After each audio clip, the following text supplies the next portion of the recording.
G'day everyone and welcome back to another episode of the On and Off podcast. Obviously, Josh here, joined by my best mate, Adam Trelaw. How you going, mate? I'm good, mate. How are you? I'm good, thank you. My house this week. Yeah, your house. You were late. I don't know why. I was actually planning dinner. That's what I was doing. Planning dinner? I'm going to actually slow cook a... 10:30 in the morning? I'm slow cooking... Oh, I like that. Barley and beef soup. Nice. Where'd you get the recipe? No, well, it's actually... I didn't get it from anywhere. It's something that my mother-in-law, Sina, does really well. I do it nowhere near what she does, but I learnt from her... Not learnt. I didn't watch her do it, but she just told me the ingredients and what to use, and I do it. That's good. How long does it take? Well, that's why I went out and bought the ingredients now. It usually takes about 6 hours in the slow cooker on low, but I'll probably put it on high because I'm a bit impatient. Rush it. Yeah, I'm a bit impatient. It doesn't matter about the beef, whether it's tender or not, but no, I was out at the shops. That's what I was doing. That's good. That's all right. I'll cop that. The boys will cop it too. We were already here before you got here, mate. Hey, but I left the door open for you. I said to you, I know. Come in, well, don't tell enjoy. anyone else that around this area. You never know. No. Well, I've got 2 vicious guard dogs. 3, actually. One's just laying there on the back, but 3 guard dogs that would have terrorised you. Yeah, true. Hey, good podcast last week. Got the girls on. Bit of fun. Yeah, it's been good. We had some good feedback about it. Some good feedback about me talking too much shit again. So, oh yeah, everyone says that every week, mate. That's not a new thing. Maybe I need to properly listen. And even Billy came in at the footy club. Billy Hector, and he's like, "Geez, you talk shit." I was like, "Yeah, I know. I can't help it." But no, it was a good app. I think the girls liked it. Yeah, I think they thought it was going to be a little bit more serious to start. 100%. They were both sort of shitting themselves, and then as they got going, they were both pretty good. Afterwards, Kim was like, by the end, I wanted to keep talking. That's what Kim said. And I was like, yeah, well, we're not here to, we're not journalists here pepping your questions or whatever it is. We just want to have some fun. Yeah, exactly. I think that's the main part. Like, we don't plan anything. Today we've got a few things planned because we're going to talk mostly about footy. Hence why we're doing a podcast another week later, because we've been doing every fortnight. Every couple of weeks. Yeah. Making the fans wait. But we'll try and get a good guest lined up for next week. Hopefully someone that's post-footy. Yeah. We'll try and get someone like Chiefy or Chili. Nah, we'll chill. I messaged both Alex Keith and Tim English, and both of them said the same thing. They're both like quiet, so I was like, actually going to, because our media guy, Elliot, can't get him to do anything on radio, nothing. And I was going to just message him and then obviously try and get him on. And if they came on, just stick it up him a little bit because he's been working really hard to get him. And both of them were like, nah, you know what they said? I'd rather do it post-season when they don't have to come into the club and face the music. Oh, you mean for what they're saying and other people bagging them about it? Yeah, the boys listening to the podcast and being like, come on, boys. Mate, they got interesting stories, especially Chief. Yeah, Chief would be... Played cricket. Mate, he was at the could have gone to the Gold Coast Suns and went and played cricket. And yeah, hopefully we can get him across the line. One day. We'll get him one day. Maybe one day. But yeah, moving on. Obviously, let's touch on the game on the weekend. Yeah, first. I was just going to say, let's touch on the game. Good win. 10 points, was it? Yeah, it was 10 points in the end. It was. How's your calf? My calf's good. Good? Yeah, I said after the game there was a bit of tightness. It was actually reported pretty much straight away, so they asked me. So I didn't have to lie or anything or hide anything as the media always tells you to. But no, it's good. I feel pretty good. Like, I had some tightness in the third quarter, and I know the difference between a strain and clearly tightness, well and truly, and I was able to play a bit of the last quarter. But then it got extremely tight to the point where I would have just done more damage, and I would have been a hindrance out there and probably would have done a severe injury. But it's feeling good. I'll have a test tomorrow and see how we go. That's good. So big chance. How's your body? Yeah, my body's pretty good. I actually feel a lot better than what I did a couple of weeks ago, as I mentioned last week, but... pulled up pretty well. It was a physical game. It was, wasn't it? And the ground was wet. Yeah, they've got a lot of big bodies. Not only their midfield, but they're key defenders and forwards and stuff. They hit pretty hard, and they're a great side. And it was a credit to us. Our younger fellas especially stepped up on the weekend. Obviously, Jamara kicked 5 and awesome. Had some big moments in the game, and led from the front, the boys. So it was good. It was a really good win. Yeah, we had. You touched on the young guy. Mara was good. Like, Westy's been really good as a young fella. Lockie McNeil, Sonny Garcia's, I think it's so pleasing to see him actually get some consistent footy under his belt because, he's been hard done by some injuries this year. And I know you've commonly spoken about how you love watching him play because he's just, he's probably the smallest bloke out there, but he hits it as hard as anybody. Yep. And you can hear it when he does it. And when he kicked that winning goal, it was one of the all-time, the goal that put us in front, that was one of the all-time celebrations. I was on the bench jumping out of my seat screaming. But yeah, you're right. It was a win I think we needed because obviously we've been under a bit of pressure, and the way we finished the St Kilda game wasn't ideal. Played really good 3 quarters, and then we were just shit in the last quarter. Yep. And we knew that there was going to be a bit of heat in this game, and we just want to keep our season alive and play finals footy. And I think it's great because we're coming up against great opposition. We're going from Melbourne Geelong to now Geelong, and we don't look past oppositions. But clearly we've got Geelong, we've got Freo, we've got a Giants team who aren't that bad, and we've got a Hawthorn team who've won 4 games in a row in our last 4 games. So I love the fact that we've got some really tough games coming up, and obviously none tougher than this week. When was the last time we won in Geelong? Oh, I think it's been like 10 years or something. Has it? Yeah. So you haven't won in Geelong, have you? You wouldn't have? Nah. Not. There was one game that I played in, I think it was 2016, and we were actually up at 3/4 time, I'm fairly sure, and then we lost Libba to an ankle, Jacko to a hamstring. I think Ruffy went down as well. Yeah, right. So that was the grand final year? Yes. Wow. Yep. Well, last year we lost on the kicker, and we weren't playing. Yeah. We were messaging each other. I remember watching at home because Gary Rowan kicked the winner, and I was like, "You're kidding me." That was bad. That was hard to watch. That was. But we obviously touched on it last week too. But your move to defence on the weekend played pretty well until you went off the field. How are you feeling back there? Yeah, I'm enjoying it. Yeah, it'll be interesting because we've got obviously Taylor DeRay and Caleb Daniel will come back in soon. Hopefully they're back this week. We'll find out. But I've enjoyed it. I've always spoken about how, well, not always, but if I had a position outside of the midfield, that high midfield forward role, I would love to, play half back because nowadays it's a really attacking position. You see all the really good players like Bailey Dale, for instance, Caleb Daniel, Adam Sard, Sam Doherty, Jack Sinclair's having an unreal year down there.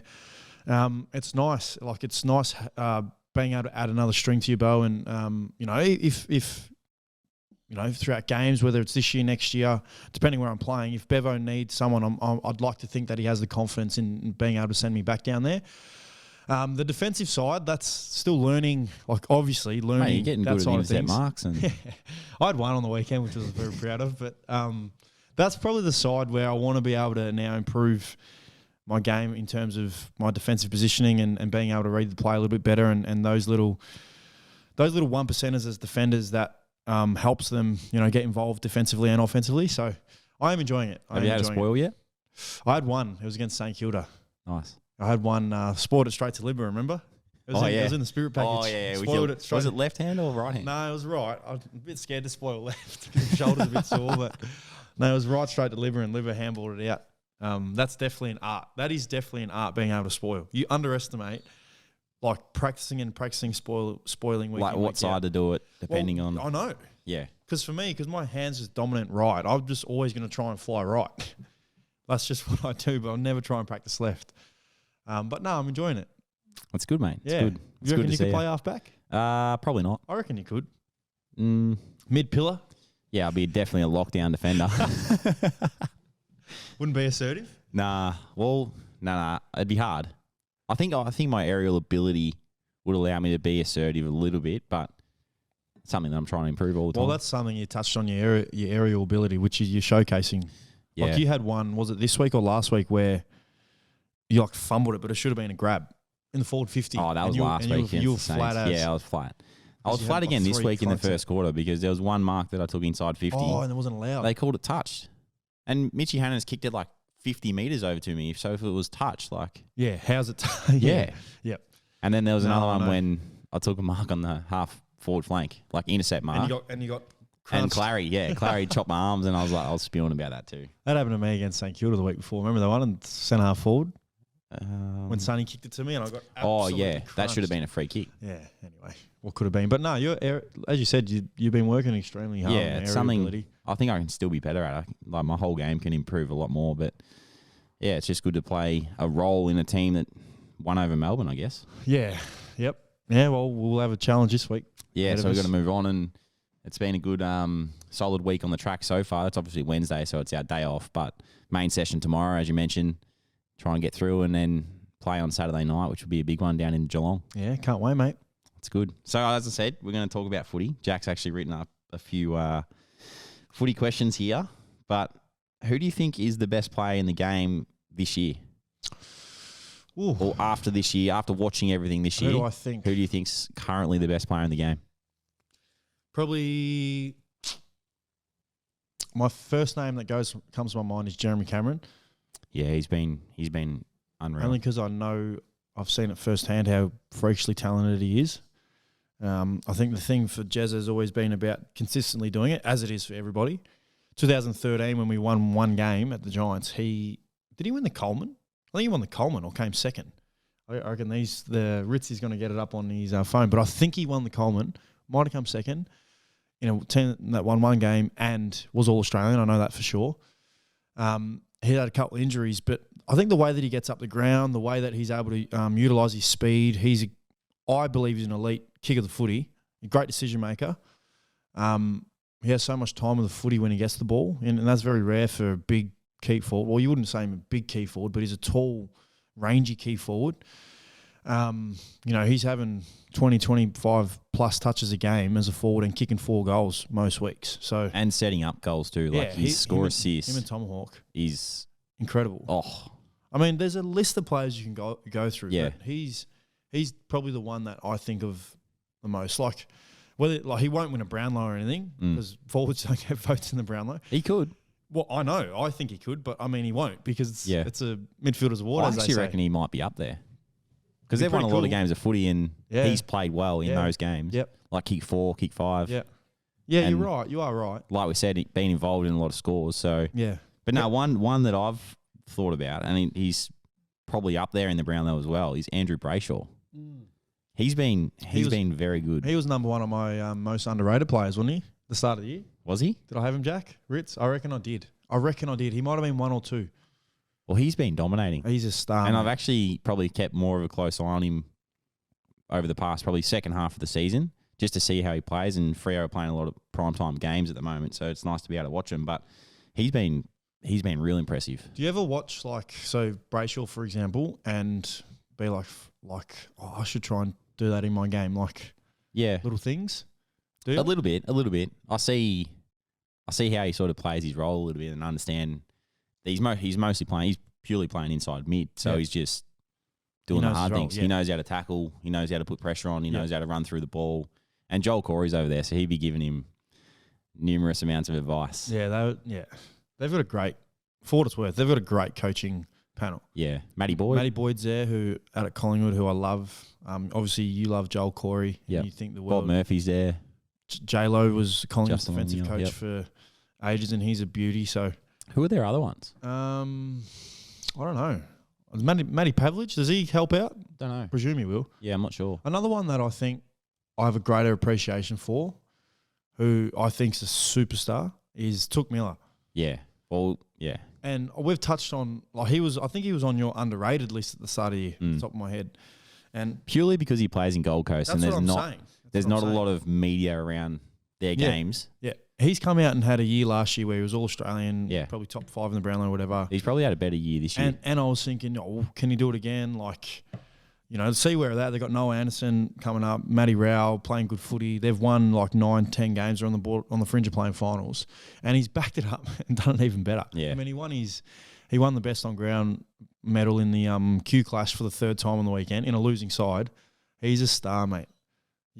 Even playing against him, you realise how hard he works. That's his thing that stands out for me. He works extremely hard. Yeah, he's a hard worker and he's very hard to play against. Which sort of brings me to the next question. We were talking about players. Now we're talking about a team. Who's been the hardest team this year that you think we've played against and why? Well, I think of the games where we haven't really been in it from the get-go. And the 2 games that stand out to me are the Sydney games and the Richmond games. But we've played Sydney twice. Yeah. And it was obviously 2 totally different stories. Barring the first quarter against the Swans, I felt like we were able to peg it back a little bit. But that first quarter, their strengths were unbelievable. Yeah, we couldn't stop them. Which would hold up in finals footy and hold up against the best. And that's their elite forward half pressure, the way they're, like Tom Papley, Will Hayward up forward, Isaac Heaney, his ability to be able to fly for the ball. Chad Warner's going pretty well this year. Flying at the moment. They've got Grunt inside, yep, which helps them. And then they've got intercept defenders, which so important in our game at the moment. I mean, I know that's a side where we're trying to get better at. Yeah, the McCartan brothers are pretty good down there. Very good. What a great story it is for Paddy, for the fact that he's able to come out and be on the fringe of being All-Australian. Who knows? But I think Sydney and Richmond got a hold of us. Like, they played their brand of footy where, you know, they made them win 3 flags against us, and they dominated us at the MCG. Geez, they've been stiff a few games. Haven't they ever? It's probably been good for us, but they've been very stiff over a couple. Even on the weekend, some of those. That's smart. I feel so sorry for, I think it was Bolto who was having the kick. And then the young kid marked it on the siren and played on. Yeah. And he's a beautiful kick. Cumberland. Noel Cumberland. Beautiful kick of the ball. As soon as he marked, I was like, they're going to win it here. And then I was just thinking in my head, don't play on. And then he plays on. But imagine the crowd. You wouldn't be able to hear anything at that time. Well, that was the same as us on the weekend. We had 26,000 people there, but it felt like it was freaking 100,000. It was rocking. It was rocking. Who do you reckon? Who's your opinion? Oh, I'm going to say Geelong. Just purely because they jumped us at the start too. But their team defence and the way that they can sort of move the ball forward, they're a very mature team. And they know when to go quick, when to go slow, how to intercept mark. Like Tom Stewart played a quarter against us or half a quarter. Yeah, and he was flying. And then we were probably lucky that he went down, so then we could peg our way back into the game. But and all their defenders are really good lockdown defenders. And De Koning, he's another one. De Koning, beauty. even Jed Buse, like guys like that, they can really control the space and stuff, and they're really hard to play against. So I would say that game was probably one of the hardest. Yep. And it was pre-bye, so it was like our last game before we had a week off. And we'd won, I think, 3 in a row up to that stage. Yeah, so we gave ourselves a chance. We could hit the lead in the last quarter. Yeah, we could have. We worked our way back into it. But that's why like this week's really exciting for us, because we feel like there was a lot of things that we can improve in that first quarter. Yep. But also the rest of the game, and obviously hopefully getting over the top in the end. Yeah, yep, I agree. So it'll be a good test. It will be. Here's an interesting one. If this is all from Jack. He's trying to pick some topical stuff here. I like this. If mid-season trading was a thing, and the Bulldogs could have gotten any player in the game, who do you think they would get? Is this who would I want to get, or who do you think? Oh, yeah, go who you would want to get. Jeremy Cameron. But, yeah, I would. There's so many players. Like Jeremy Cameron, there's like, you know, obviously Oliver Petrarca gone. There's, I'd probably say Jeremy Cameron, yeah. Just because his forward ability. Yeah. I think he's the best player in the game. We do MVP voting for the AFLPA. Yeah. He's your MVP, most valuable player in the comp. Yeah, he would be, yeah. Because I think if you take him out of Geelong, I still think Geelong would be unbelievable. The benchmark of the competition, which they are, but he's a massive part of why they're really good. So, yeah, I'd take Jeremy Cameron. Imagine him and Naughty together. Yeah. Oh. But it's exciting to see Brucey, Jamara, and Naughty all playing together now. That is very It's pretty exciting. cool because they've obviously been waiting a long time. Brucey had his ACL and he's come back and playing his role for the team. Yep. Probably numerically not, or statistically not getting what he wants out of the game. He hasn't kicked the goal yet. We're all waiting for him to kick it. So but his impact on the game, I still think he's really good. Oh, like the things that he does off the ball, the blocking. Yeah, the creating a contest, bringing it to ground has been very impressive. So I think, wasn't it funny last week with Brucey against St Kilda? You both tackled someone holding the ball. Oh, yeah. So we both tackled someone holding the ball. Well, you did. Well, he started it and then I finished it. And so then it should have been your free. Well, technically, yeah. And I was like, I remember laying there and I was like, Brucey, do you want the kick? And this is like in the last quarter, I think. And he was like, yeah, please.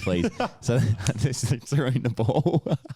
So you sacrificed a kick to give it to someone? Yeah. Well, I'm not too fussed about the stats side of things, mate. I'm a good man. I'm all about winning and getting better each week. You're a good man. But who would you have? I would probably, I was trying to think, it would be an intercept defender, like a big key sort of intercept defender. And thinking around the comp, like the Koning or Tom Stewart would probably be my pick. Or one of like the McCartan brothers. Someone like that can fly across packs. What about Sam Taylor from the Giants? He's a gun. Star. He's a gun. He's one you'd have. Yeah, I think he had 15 intercept possessions against Geelong in Canberra. Was it Geelong? You boys should know, but he had 15 intercept possessions against. It was their most recent Canberra game that the Giants it was Brisbane. Was it Brizzy? Yep. 15 intercept possessions. Incredible. Yeah. He's been very good. He's a gun, mate. He's very underrated in the team. Strong too. Yeah. Like very strong one-on-one. Yeah. He's probably someone. Yeah, he's another one that Yeah, well, I more was saying Best player in the league. pretty much. Yeah, yeah. Like, I understand. Yeah, what I'm you're not saying, yeah. I'd probably say an intercept defender too. I'd also say someone that could. I'd love to have. This is just my own what I want. I'd love to have a 2-pronged like ruck attack. I'd love to have because Chile's ability to go forward and help the forwards. Yeah, out he's unbelievable. is unbelievable. So if we had like a Luke Jackson be able to come in and help Chile out, it'd be pretty handy. But Imagine having Gorney. Gorney and Chile together. Yeah. Imagine that combo. Yeah. Incredible. Next one is what needs to go right for us to make a premiership run? Make finals. Can it happen? Yeah, well, yeah. I just think that we need a bit of luck with continuity and injury, which we've had in the last couple of weeks. Yep. You need most teams have like a lot of luck when it comes to injury, and they don't have many players injured. So now it's really good for us because we've pretty much got most players coming back. Touch wood. Don't want to jinx myself. There's a bit of wood underneath there if you want to touch it. This is wood, isn't it? No, I don't think this bit is. No. But there's wood that I keep knocking my knee on, so. Cheap table, mate. It is a cheap table. I think we can't have the lapses that we've had in games. And I think you don't have to be, stupid to know that because you watch the Bulldogs play and we've had games this year where we should have won. Well, one of the most promising things on the weekend was they were up by 24 points or whatever, and we just kept persisting and found our way back into it. Yep. Normally, in the past, Sydney obviously just kept kicking goals and it was too hard to catch up. Richmond was the same earlier this year. And, we've been in most games probably other than those two, the Sydney and Richmond game, even the Brisbane game to an extent. But when we've played, I think we've been, other than the Sydney game, all those games, we've been up at some point. Yeah. It's just there's been a lapse where we just can't allow it. Really good sides don't allow that. And I think post the Sydney game, we had a really good kind of reality check to see where we're at and know that we're capable of achieving so much more as a group. And I think we showcased that. And as I said, the Melbourne game was a prime example on the weekend. In terms of the game, I think you need your big guns firing as well, like the ones who can change the game. And I think Bonte's form has been unbelievable the last couple of weeks. Our inside brigade, like yourself, Nader, Bont, Libba, which Baz is back in the lineup, which has been awesome for us. I think the ability to win that inside footy helps us. And that's, again, you don't have to be, the general fan could know that when the Bulldogs are on top of their opposition in terms of contested footy, hunt, pressure, tackle, generally they're going to win the game. Yep. So we need to be able to bring that. And you think about our best footy, we do that. When we're not doing that, we're really struggling. And I think being able to kick like winning scores, I think kicking over 100 points was good on the weekend. Yeah. That's something. And I think some of the goals we kicked as well. We had some, like Mara had some late set shots that he had to kick and he did. Cody Waitman had some late set shots that he had to kick and he did. So being able to nail those as well. What do you reckon? Yeah, I agree. You agree? I think the confidence is definitely there as a group to be able to take it up to anyone. Yeah. Like there's not one team that really stands up in front of us and you could be like, oh, I'm nervous about that game. You know what I mean? Like, I feel like we've all across the year had moments in games where we've been in it or the ability to win the game is there. Yeah. So it's going to be interesting. Yeah. But we're very confident. Training well. Yeah. As you said, all the boys are starting to get back from injury, good numbers on the track. Yep. And that always helps. I mean, all the good sides over the last few years have had good numbers on the track. So and pressure for spots too. That's the thing. We've got players playing well at VFL level. Our AFL listed boys are playing well at VFL level, which is pleasing. I guess who's trying to call me? Who? My uncle, David. What does he want to say? He's probably messaging me a photo of him in the spa or something. Yeah. Have you been replying to him? Yeah, always. Yeah, good. Dave's my boy, mate. Here we go. Another one. How much training do you guys do during the season compared to pre-season? Do you think you're as fit during the year as you are before round one? I always get asked this. No way. Nah. I think footy fit. Yeah. There's a difference. Match fitness. Totally difference. Yeah. There's match footy fit and then there's just the general go for a 10K run fitness, whatever it is. And I think if I were to run 10Ks now, 10K is a bit extreme. Say it's 3K, If you were to do an MAS right now, would you beat you one? No way. No way. Not a chance. What do you reckon? I reckon you'd surprise yourself. Maybe. But your body is generally sore. Yeah. Now, from knocks and hits and wear and tear. Like we've played every game this year. 19 games, yeah. Is it 19? We're up to round 20, yeah. Round 20. So 19th game this year. Yeah, so to Including the play 20 games is big and No, it's hard on your body. yeah. It's hard on your body. Yeah. But do you ever, so like during the season, this is a good one actually, Jack, have like a mini preseason block or like where you want to do a little bit more conditioning to sort of pick yourself up again? Buy round always. You do? Always. What do you do? Well, I literally say it as a mini preseason. So we obviously have like a 4 or 5 day break away from the club and then we're back into training. So I'll replicate on that weekend a session that I would do like in season, if you know what I mean. Not so much Ks because I've learnt that my body I literally can't handle just doing Ks upon Ks. So we talk about me overtraining and all this shit, and I know I do. But I never run for the sake of running. It's something that I just don't do because I don't want to, because I know I'll do enough in season. So I'll do so for an example, Monday, say we had the Monday, Tuesday, Wednesday, Thursday off, back on Friday. Monday would be recovery leg day, but I'll do a conditioning session, like a half-hour block of conditioning on the bike, or I'll set up a circuit in the gym, which would only go for half an hour. The Tuesday will be a designated upper body day, and I'll do my Pilates, like reformer session in the gym. Wednesday would be a lot harder, so I'd probably do like an hour worth of cross training, probably half-hour bike into bike's my cardio of choice, by the way, or an elliptical. Half hour, like a program into a half-hour circuit, get the heart rate up. Yep. Into upper body weights, and then Thursday I'd be chill, and then Friday go in for training. So yeah, I do. To answer your question, I do. But I'll in the middle of the season, that is. Yeah, but I think most boys probably wouldn't. I know that.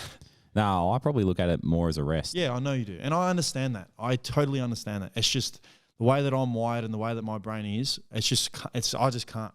I physically can't. The only way I wouldn't is if I was injured and I had something coming in. But even then, I'd be pulling my hair out. It'd just kill me. No, I would. If you couldn't do anything. And a lot of this, and as I've said a million times, a lot of this, well, definitely in the off season, and it took me a good 8-9 years to realise this. Now, it's not about being footy fit for me. I just love being fit. I just want to be fit. I want to feel fit. I don't want to not feel like I'm fit. So that's just why I do it. But yeah, I understand. Most boys wouldn't do that. I know that. It's interesting. It is. For the listeners. And I keep my recovery up. I'll take that. Like, that's something that I'll always do. Do most local comps have buys, footy-wise? Yeah. So like mid-season buy or something? Yeah. So it'd be interesting to see what they would do. Probably get on the frothies for 5 days or something. Did you have any frothies over the buy? I'm trying to think, what did I do? Yeah, I did. I went on the Friday, we played on the Friday against Geelong. That's right. We had Saturday, Sunday, Monday, Tuesday off, back on Wednesday. So the Saturday, went to karaoke bar. Oh, yeah. You love the karaoke bar, It's good fun. It's great fun.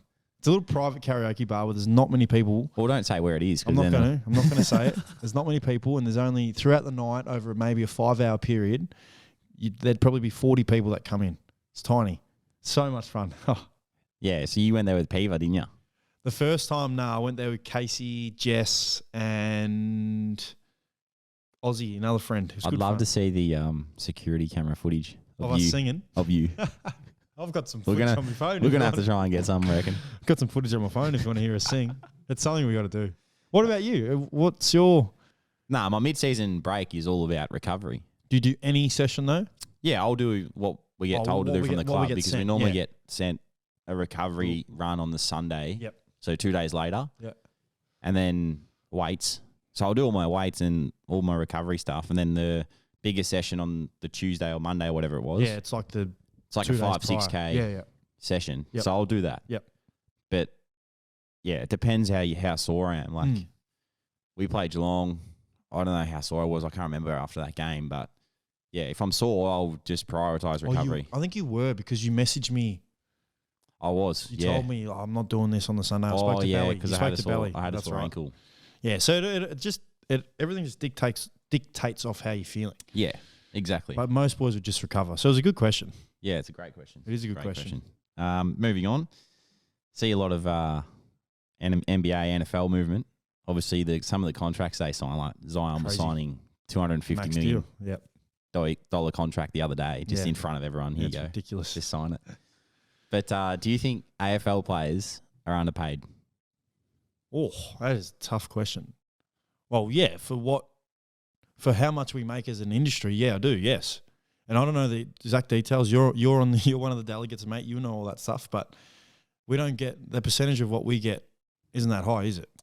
Nah. Well, I personally think like there's a certain element to the game where people don't like things that people don't see and what we have to go through. And Yeah. I don't think it's a selfish thing to say, oh, we just want more money. Yeah. I feel like it's... No, but that's what I'm saying. You put it into context. Yeah. So I agree, totally agree with what you're saying. And you're saying it's not a selfish thing for how much money we make as an industry. If we were capped out at freaking, I was about to swear, fuck, we did it last week. You just did. Yeah. No, that's why I swore. I was like, might as well. Okay. Did it last week. If we were getting a large portion of what we're making as an industry, then it's okay. But like, I don't know the exact details, but I know that we don't. Mm. And we're the show. The players are the show.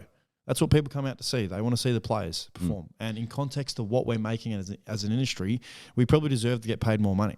Well, you look at it like it's a full-time job, obviously, but how much time of the time off do you spend on football?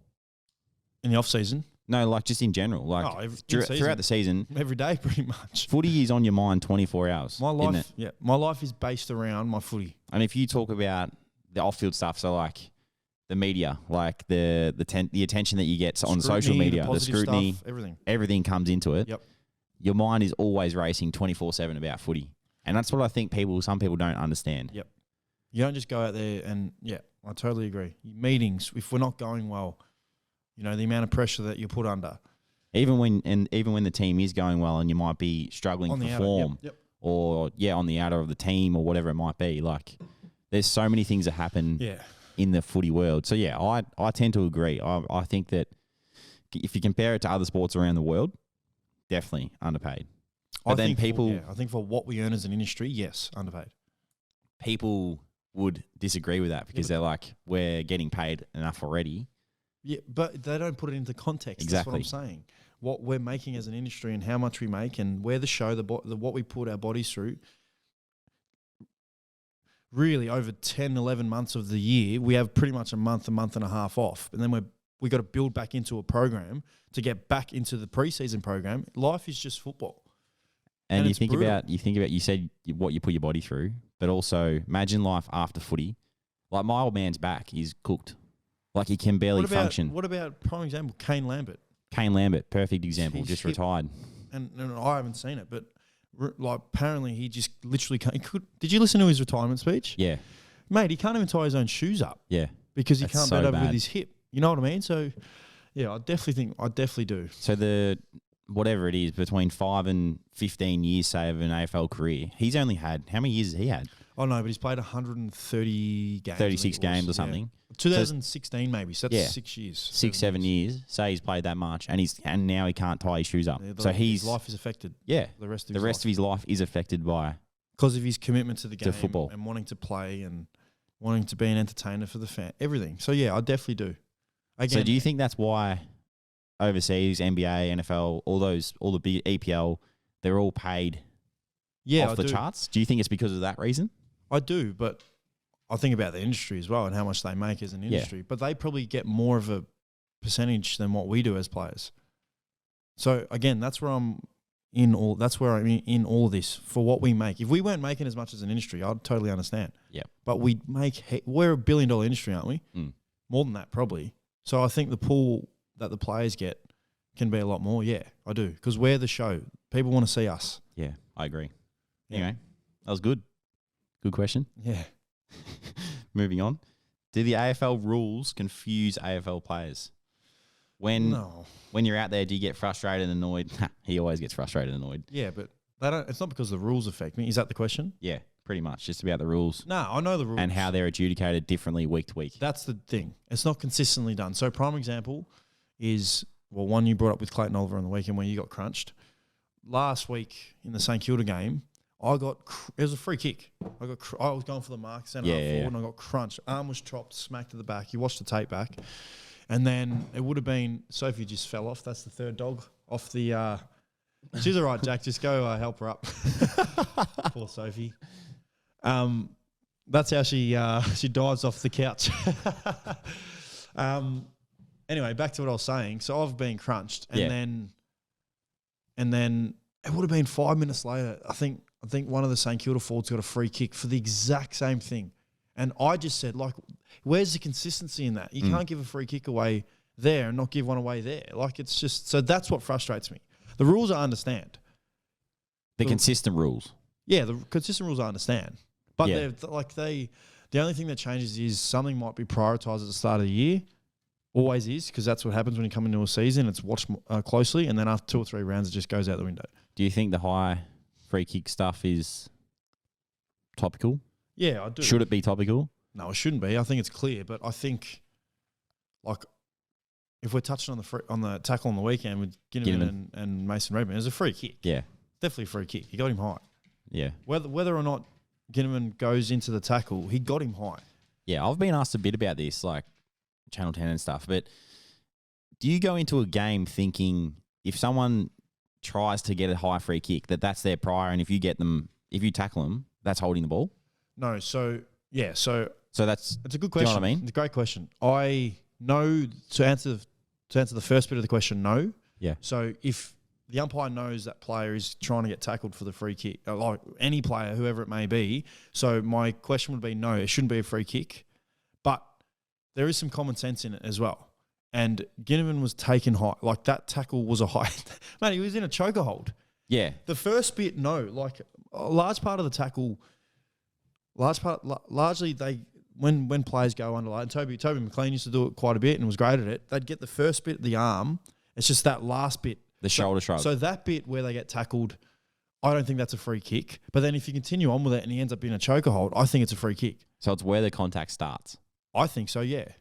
So then if it starts there and then it gets raised up there, I don't think that's a free kick. If you're trying to play for it. If you're genuinely not trying to and the ball comes up and you get the hand comes up, it's a free kick. Yeah. But I think, and I'm using that tackle as an example because I know it's been brought up in the TV and whatnot, I think that's a free kick because the end movement. Yeah, I think it was a free kick too. Yeah. But I just feel like all of this talk is overcomplicating things. Yeah, it does. And it does. I do feel for the umpires because they're constantly getting told to change things all the time or judged by the fans and stuff like that. Can you hear these idiots in the background? Sonny, don't be so annoying. Leave him. So I personally think it's overcomplicated. I do. I feel sorry. Like, I feel sorry for Jack Ginnivan. Like that. Like Yeah. It's because it's at a point where now it's clearly he's getting judged differently than what the other players are, which is just, I feel sorry for him. Yeah. Another good question. If you could change one thing about the AFL, what would it be? Ooh. Geez, that's a tough. In terms of what? Like, anything. What would I change? I've got something straight off the top. Yeah, you go. I'll think whilst you're talking, but listen at the same time. I think that the AFL has, like, obviously restrictions on sponsors and stuff. And there you go. I feel like the same as me then. Yeah. I feel like players should be able to deal with whoever wants to deal with them, sort of thing. Yeah, so kind of their own sponsors and whatnot. Kind to of, build their own brand and at the same time working with the club as well. Yeah, I mean, the AFL sponsors are a priority too. Like, if you get an AFL sponsorship with a big, I don't know who it might be, like a car deal or whatever, through the AFL, then that's fine. Yep. But there's only a certain few players that can do that. Yeah. Yeah, I agree. So then the other players that may be able to get deals elsewhere, you can't. Well, I think, that's something I'll definitely change because, again, you compare to the NBA and the NFL and whatnot, they come in and they're wearing pretty sick uniforms.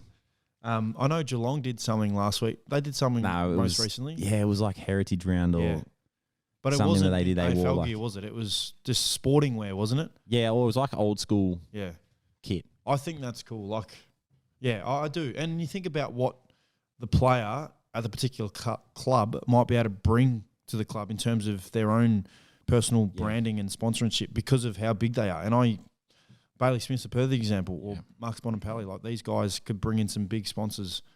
You know, it's for a footy club like us that we don't have the really big sponsors like the big powerful footy clubs here. So I think it'd be pretty cool. I understand though. I understand why the AFL don't want it. I get it. I get the business side of things, and clubs need to showcase their sponsors as much as possible. So do I. But yeah, it'd be pretty cool to be able to allow that. Yeah. Okay. Something that I've spoken about, and I've just thought about it then, is a little bit more access, like game day access from the players. Media access. No, I mean like not media, because I think the media do it get a lot of access. I think so this is involving the media, but it's more so the player where he can wear a mic, pick and choose if he wants to wear a mic, if he wants to, and obviously, butt out all the stuff that is important, but like game day stuff, I don't think we do it enough. You see it in the NBA finals and the NFL mic'd up; they do it every week. I think it'd be sick. Yeah, I think it would lead to more documentaries, more stories, showing more personality. Yep. Speaking to a player when he's out on the ground 5 minutes before it, like pre-game with a mic. You know how they play? You know when they play cricket? Yeah. And someone's mic'd up. And they're playing, they're fielding and whatnot. I know our game's a bit more, on all the time, but like it's pretty cool. But you could put a mic on in the warm-up. Yeah. Even right before you go out, take it off as you're in the huddle or whatever it may be. If it's not inconvenient. So I think that'd be pretty cool. I look at it all the time. I watch the mic'd up NFL stuff. It's so good to watch. Oh, mate, it's epic. Even like Patty Mahomes and stuff, a lot of times quarterbacks, when they go into the huddle and they say the play, and let's be real, we have that many opposition analysis people and you know what's going to happen. Everyone knows how you play. Teams play. Yeah. So it's not like we're going to give away secrets or anything. Yeah. And there are some things, but it'd be pretty cool. I think that'd be sick. So that's something That's good. I like that because I would love to see more personality. Yeah, so would I. And I think the Amazon, was it Amazon that did the documentaries and stuff? I think that stuff's pretty cool. Yeah, they did the players and the Steve Caniglio stuff. That was pretty cool. Eddie Betts, that was awesome. Like raw stuff that you wouldn't see. And that's what we've been trying to do, but it's hard with COVID. And it is. Trying to get the boys into the footy club. And scheduling's hard. But that would be sick. That'd be awesome. More insight. It's good. It's a good one. Last one. If you could change one thing about your own personal game, what would it be? There's heaps. Just one thing. Thinking about your year. Oh, there's heaps, mate. What would I want to? Do you know what you? Yeah, I know what mine would be. All right, go. Mine would just be being able to finish in front of goal. All right. Consistently. Like on the weekend, I reckon I could have had about 4 opportunities, but I just feel like I'm under the pump a lot. Like having that ability to, like Pendles, how he just knows where his space is and he's aware of where to run and stuff like that with the ball. Yep. Like I can get myself in a good spot to get the ball, but then finishing off that. I'd love to see what's your goals and points this year? Oh, I've kicked more goals than points. Have you? Yeah. But if you looked at my shots at goal, I've kicked a couple out in the full. Yep. So you've probably had more shots that don't show. Yes. Yeah. Yeah, that's not. I had a snap on the weekend that I was so annoyed about. That's probably the one, yeah. But even then, you've kicked still 15 goals, haven't you? Which would be probably third in our team, wouldn't it? Oh, probably third or fourth, maybe behind Cody, Naughty, and probably Bont. Yeah, probably. Which is good. You're a midfielder kicking that. That's almost a goal a game, which is the benchmark. We want mids to be able to kick a goal a game. It's pretty good. That would be something. Yeah, well, I'd have that too because I've had games like my game against my Torrens game. I think I kicked 4 points. The week later against West Coast, I kicked 5. I had 7 shots on goal and kicked friggin' 5 points. Yeah, I remember I gave you 3 of them. Yeah, I know. But my game would probably be. This has always been me. Probably holding on to the ball a little bit longer. And using similar. my legs. Because I know when I do, I watch vision. A lot of times when I watch vision and I hold the ball a lot longer versus when I don't, I won't get tackled. I'll bring a player into it, and one of the things I can do, I have the ability to get through tackles and bring other players into it, and I just don't do it enough. Yep. So that's probably the area that I would like to, and I'd be a lot more.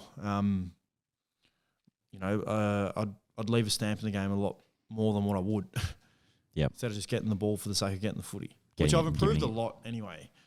If you look at my career over the last, even 4 years ago compared to now, I feel like I'm a lot more effective when I get the footy in my hand. And I think that's just the confidence that the coaches and the players that instill in me and us as a footy club. But that would probably be my main thing. Do you think a lot of it is experience? Yeah, I do, yeah. So you feel like over your journey, you've gotten better and more? I think I'm a better, like, if I were to put myself now against, if I think about the best year that I've had, I reckon 2016 was probably the best year that I've had at AFL level. 2019 was probably another year. And they're like the last 2017 as well. They're my last 3 years where I've had a full year. I haven't been injured. I would think I'm a better player now than what I was then. Well and truly, because of my experience. Just my experience. Like, I have a lot more belief in myself because I know the work. Like, even then I don't, because I still have self-doubt like I always do, like most athletes do. But, like, I've put the work in. I know that I have. If I can rely on that, then I'll be okay. So I think I'm a better player than what I am any of those years. What you were. Definitely. Definitely a better player. Playing consistent footy too helps. Yeah, like, it I've does. felt that this year. Like, I've only played, I think I played 16 and 19 were my other 2 full years. Full years. And then hopefully this year, touch wood, Knock on wood. underneath the table. Yeah. So, yeah. What about what's like one area that, because we've obviously got 4 games of the regular season left and then hopefully finals. What's like something you're pleased about that you've been able to do? This year? To work on. Maybe just maintain or work on, whatever it may be. That I'm happy with. Yeah. Well, it's my aerial ability Yeah. stuff, like my flying for marks easily, I think. Yep. That's at the start of the year probably wasn't a huge focus for me. But then as the season's gone on, playing a bit more forward and actually going for marks and, marking some of them, taking some good marks this year, I feel like, but I still have a lot of room for improvement. So like the next 4 games or whatever it might be, 4 games plus if we play finals, is still going to be a focus of mine to keep flying for them. Yep. Yours? Mine would probably be my goal kicking, as in I think I've already kicked the most goals I've kicked in a regular season than I ever have. Really? So have I. Well, there you go. Maybe does that surprise you? Yeah. Because I think the most I'd kicked was like 11 Yeah, right. or 10, right. something like that. Even in your first year when you were pretty much a pure forward. I was pressure forward. Yeah, right. So you didn't have many shots on goal. Actually, that might have been the record that I had. The most you've had? Yeah, 12 Well, there you go. And you've kicked 15 this year, have you? so far, yeah. Yeah. Yeah, well, that'll be mine. Yep. Please, because I know I'd love to average a goal a game. That was like a goal of mine, especially considering the amount of looks that we get as mids. So, yeah, I'm very pleased with that. That's been an area that I'm very happy with. It's good. Well, that's it. That's all the questions we've got. Do you have anything else you want to add? Yeah, a couple real early award predictions. Oh, yeah? Considering if we don't do Brownlow? a footy show. The Brownlow, I think Andy Brayshaw. Andy Brayshaw's the one I have in my mind. The only reason Melbourne, I think teams have won games. Melbourne, it's hard because Clary and I think Cripper will be well ahead early. I think Bailey Smith will be. He'll be up there high early. until he gets Well, he missed, obviously. He got suspended and whatnot. Cripps will be there early, but then Sam Walsh comes back and I think Jeremy votes. Cameron will be up there. And I'm actually intrigued about that now. I hope he is. Yeah. Because I love a bloke and I think he's the best player in the game at the moment. But I don't think he will be because they just don't. Forwards don't get votes. What about our team? Who's the highest poller? I think Bailey Smith. I still think he'd be ahead. I think the last few games, probably Bonte's probably had a few votes the last few games. I don't know. What about, what's the other one? Coleman? Well, Charlie Kerno leading that? I think Andrew Brayshaw, as you said, for the Brownlow. My opinion. So do I. Coleman. Who is winning? I think it's Charlie Cameron. Kerno. Curlo. Curlo And Cameron. Charlie Curlo. That's a hard one. Had me a naughty kick on the weekend. Because Naughty's our biggest chance. Well, if Naughty's not winning it, I think one of the Carlton boys, one of the Geelong boys. The Rising Star, easily my boy Nick Dacos, as I called. Oh, yeah. With all due respect to John Newcomb, who's having an unreal year for Hawthorn. Did you watch the Collingwood game on the weekend? Of course I did. I watch all the Collingwood games, mate. They're my boys. I did some special comments for SEN. I was sitting How right. was that? Yeah, it was good. It was different. It was so different. Was I was it? like, I had to do a pre-game interview with Gia on the boundary. So I asked him a question. You played with? Yeah, coached. He coached me. But even that, like just asking someone a question like a journo, it was weird. It was just so different. And then you interviewed Taylor Adams afterwards, didn't you? Tay Adams after the game, and I was like, hey, Tay. Was he like, hey, Doug's, what's going on, mate? It was so different. Cool. But it was good. Good experience. Yeah. I enjoyed it. But Something I sat you do? right behind, I don't know, maybe. I sat right behind Jamie Elliott's shot at goal. Oh, so you were one of those like on the boundary line. But up on level 2 or whatever. Okay. in like the SCN commentary box. Yep. And yeah, sat right behind it. Never looked up missing. Unbelievable. Yeah. Well, If you've played with him, would he be one that you just say, oh, after a siren shot a goal, he'd kick he'd it? be one of the handful. Absolutely. Who else? At Collingwood or in general? In general. Oh, well, I can't probably go past the ones that have kicked winners in the last few weeks. There's been who kicked that winner? Who was after the siren recently in one of the games recently? There's a winner after the siren. Yeah. That's how well I'm going. I don't even remember, but I'd pick that player. Whoever it is. Who was it? There was a goal after the siren. Why have I gone blank? I don't even remember. Do you guys not remember either? Well, I'd definitely go Jamie Elliott. I think the most But be a impressive, Collingwood player probably. most impressive thing is he's just, as soon as he marked it, like he could have turned and rolled 30 seconds ago and trying to find He had someone. space. But he knew that, I'm going to kick this. That's unbelievable. But anyway, I'd be that nervous. Oh, so would I. I'd be like this trying to kick it. Probably hit my knee or something. Kick it that way. But no, I would have Nick Dacos, Rising Star. I know you were a bit, you were fighting that off a little bit halfway throughout the year, but surely he's probably leading Collingwood's best and fairest, and he'd probably be making an Australian. Yeah, I know. Are they all the awards? Yeah, they're all the awards. Yeah. Lighter one to finish. Off season. Any plans yet? Well, depending on obviously how we go, that's obviously what again you talk about money and you got to base your life off how the footy is. So obviously waiting to see, like, just going to play that out a bit, and then I don't really have any plans. I'll definitely go to Queensland. I'm going to spend most of my time up there with the girls. Would love to go overseas somewhere, but no idea. I mean, it'll be a last minute thing if I do. Yeah. You? Same. I haven't planned anything yet. But you won't be in Victoria, will you? You'd go Queensland or something? Yeah. Maybe up to Noosa, your house. Yeah, nice. Look at renting that out. That'd be nice. Get the boys up there. All right. Sounds good. Well, good app. It's been good. Hopefully the fans appreciate the footy app. Yeah, the footy talk. Thanks, everyone, for joining us. See you next week. See you guys.